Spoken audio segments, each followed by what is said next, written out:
qui sont d'autant plus appréciés que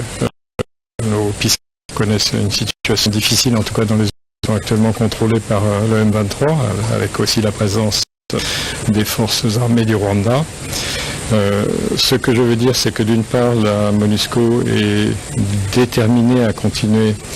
à remplir ses responsabilités, y compris s'agissant de la protection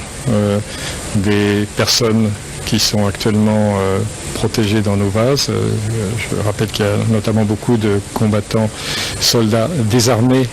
des FARDC que nous protégeons en stricte conformité avec le droit international humanitaire.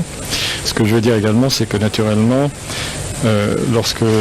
les hostilités cesseront, la MONUSCO sera prête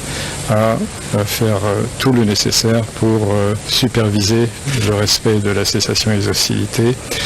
et faire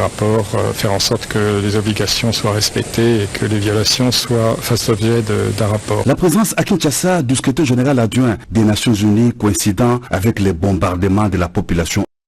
ce jeudi, lors d'une cérémonie organisée par les forces d'occupation, Jean Lacroix a réitéré l'importance de faire respecter et d'appliquer la résolution 2773 du Conseil de sécurité des Nations Unies par toutes les parties prenantes, le pays contributeur des troubles, les membres du Conseil de sécurité et ceux des organisations régionales appelés tous à travailler dans la même direction.